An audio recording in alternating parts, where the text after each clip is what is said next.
हम अक्सर बुखार को लेके तो बात करते ही हैं, और बुखार के बारे में बात करना इसलिए भी ज़रूरी हो जाता है क्योंकि जब कोविड का दौर चला था तो व्यक्ति बुखार से ही परेशान हो गया था। उसे बुखार होता था, परेशान हो जाता था कि अब आसपास किसी को नहीं आना है, मुझे कोविड हो गया है, दूसरे को भी कोविड ना हो जाए। लेकिन जिस तरीके का अभी सीज़न चल रहा है तो हर घर में वायरल फीवर फैल चुका है। अब लोग ये भी समझ चुके हैं कि चलिए वायरल फीवर है, 1-2 दिन में ठीक हो ही जाएगा। अब ये परेशानी आपके साथ भी हो गई थी, आप लोगों की खिदमत तो करते हैं, लेकिन इस बार तो हकीम साहब जैसे ही आप गांव से आते हैं तो लगता है कि दिल्ली की आबो हवा जो है आपको 1-2 दिन सूट नहीं करती है और आपको हल्का बुखार हो ही जाता है, वायरल की चपेट में आप भी आ जाते हैं। तो दर्शकों के लिए मैं आपसे जानना चाहूँगी, जब भी हम कहीं से कहीं जाते हैं, किसी और सिटी में जाते हैं या फिर कहीं ट्रैवलिंग करते हैं, तो एक हवा पानी भी होती है जिसकी वजह से हमें कुछ ना कुछ बीमारी हो जाती है, सर्दी खांसी जुकाम या बुखार हो जाते हैं। तो कौन कौन से एहतियात बरते जाएं और कौन कौन से नुस्खे हम अपना सकते हैं?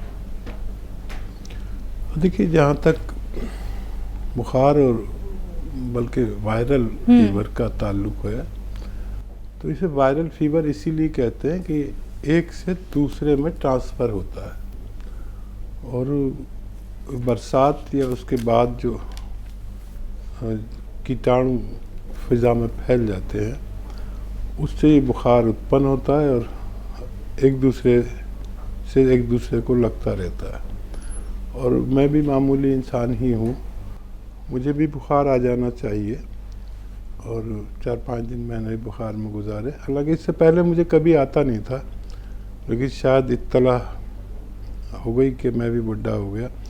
मैं इम्यूनिटी पर बहुत काम करता हूँ अपनी, और इम्यूनिटी स्ट्रॉन्ग रखता हूँ।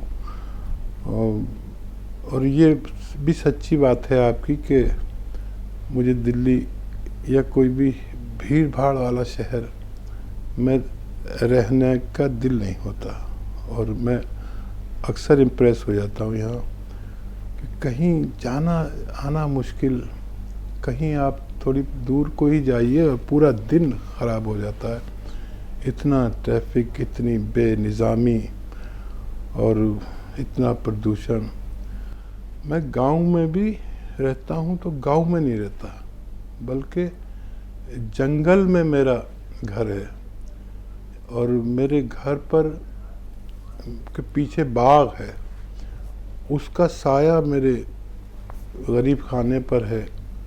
अगर मेरी वहाँ टंकी है पानी की तो वो गर्म नहीं होती, चिलचिलाती धूप में भी।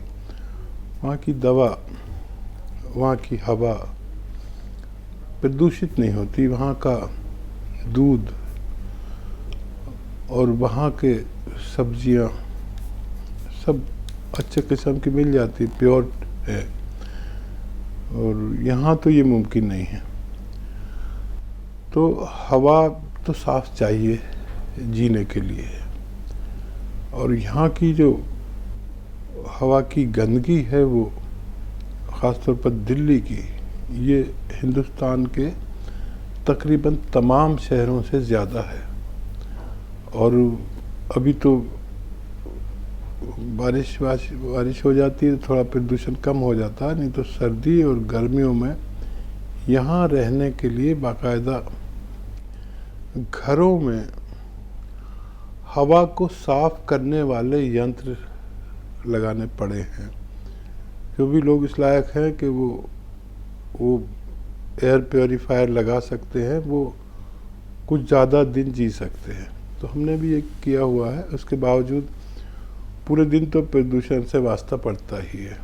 और बुखार एक ऐसा रोग है जिसको बुरा नहीं समझना चाहिए, बल्कि बुखार किसी रोग से पहले का एक सिग्नल है जो ये देता है कि आप होशियार हो जाओ।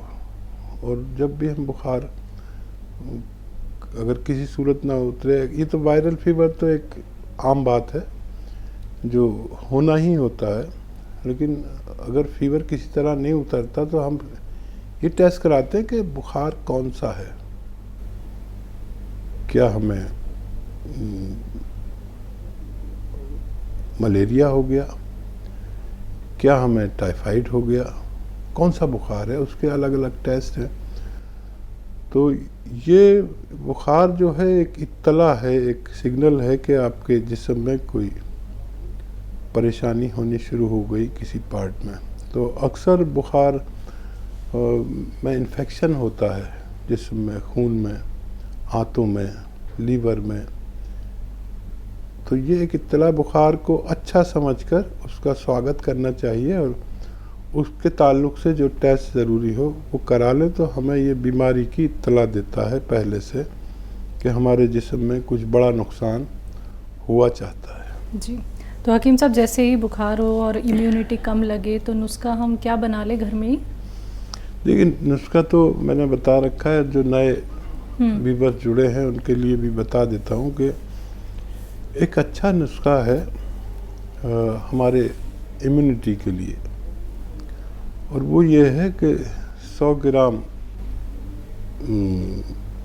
लिसोड़ा, जिसे सपिस्तान कहते हैं हम लोग, लिसोड़ा 100 ग्राम और उन्नाब 100 ग्राम।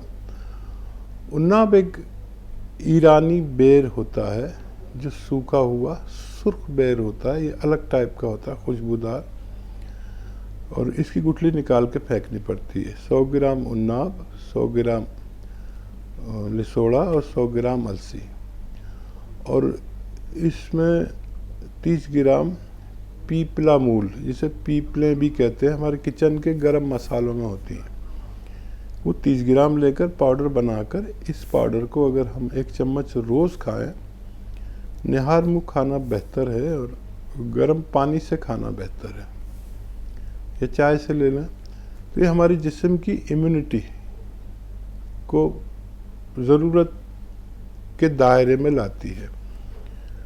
जिसकी इम्यूनिटी अच्छी होती है वो बहुत कम बीमार पड़ता है। यूँ साल में 1-2 बार बीमार पड़ जाना कोई बड़ी बात नहीं है, बीमार भी आदमी होना चाहिए, लेकिन ये इम्यूनिटी है जो हमारी बीमारी से लड़ती है।